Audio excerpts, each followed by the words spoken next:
Corn School is brought to you by BASF and PRIDE Seeds. Bernard Tobin here for the Corn School, joined by Stevanus, PRIDE Seeds. Hey, thanks for taking the time. No problem, great to be here. Now, you and I, every year for the last 3 or 4 years, we've gone on a little tour about this time of the year, looking for what we call the sins of the spring, you know, where growers made missteps, where things went wrong, maybe we mudded some stuff in, and we've done those videos. But hey, we're going to do it a little different this year because it was a tough year. You bet. So now, this year, we're going to look for wins of the spring. Those situations basically where, you know, good agronomics and good management really paid off because, hey, it was tough out there. Oh, you got that right. This year was just a struggle from the day one. I mean, I always call it 2017 is the year that just keeps on giving and not in a good way. I mean, we were wet up front, rains kept on coming. It was hard to get fields tilled properly. Planting conditions were average to good, maybe even poor. And we were late planting, like May 17th in my zone, which is West Central Ontario, that's the area I cover. Like that was really the best planting conditions for a week. And we got a lot of corn in. Good job, Ontario, we did, but there was some tough conditions we had to battle through. But want to know what? There's tough conditions, but there was some really good stuff, like I said, and we're gonna go look at those. Yeah, so tell us, what do you got for us? So we got everything from drowned out corn to some strip tillage and everything in between. And really we're gonna focus on how the good agronomics and management helped us get through this tough season. Awesome. Let's go have a look. Let's go look.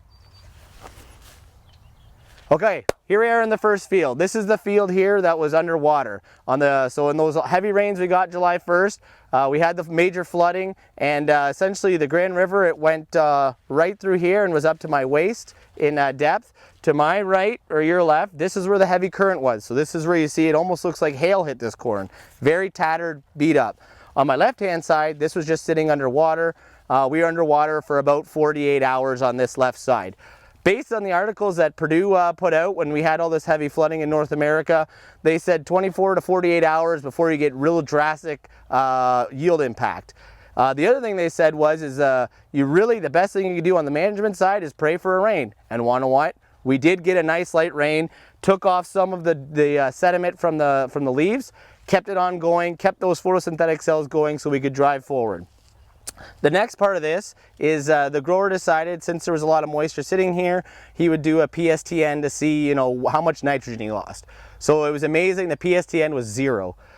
So they have the ability to Y drop. So they came in just in the drowned out areas, Y dropped in another 70 pounds of actual N to kind of kick it up into get going again. And I would say from when I saw this corn originally, it has turned around very well. I would say this corn specifically on my left, it'll still have a yield impact. It probably won't yield to the rest of the field, but I would say it has a better ability to bring back yield because of the good conditions it was planted in. So I dug a root here earlier, and as you can see here, it's got, for the year, really good root system. Not many constraints. Our crown roots are going on a 35-degree angle, which they're supposed to. No restrictions. This field was planted into really good planting conditions. It's, like I said, it's by the riverbank, and so obviously it was wetter, the water table is higher, and they had to wait it out. They did, and you can see by the roots it went into good conditions. If we did not have as ideal conditions at planting, if they pushed this field, I don't think this field would have recovered quite as well as it would right now. All right, here we are, we're in the strip till field. Really cool story here to tell about this spring. So in general, a little history on this field, a little bit wetter, so it was a little bit later planted, end of May.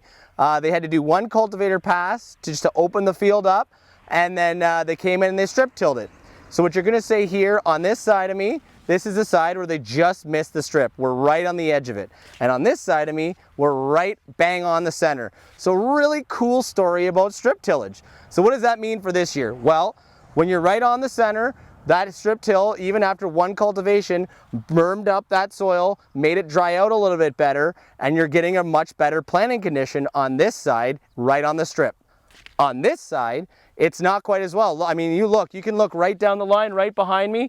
You can see maybe about 100 feet back is where they finally got back onto the line and things are all evened out. So we're really definitely looking at the strip here. So why is this happening? What's the difference? So let's look at the roots.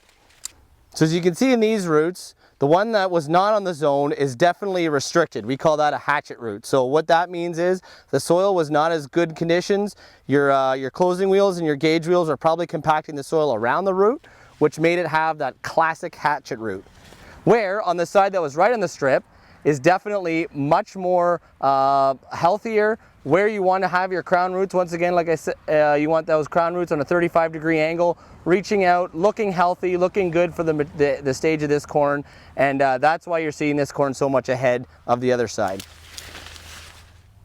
So here we are in our final field in Elmira, and really we're just going to talk about how everything's come together to really show the strength of the things that went into good conditions in 2017. So I planted this field myself. It was planted May 17th into really good conditions, real focus on rotation. So we had corn crop here, soybeans down there, and it's followed by 3 years of hay. So you know, really we're off to a good start with the rotation right there. Planted into good conditions. I won't dig roots because we already talked about roots, but I can tell you the roots are good, solid. And really, let's look at this corn crop from the bottom up.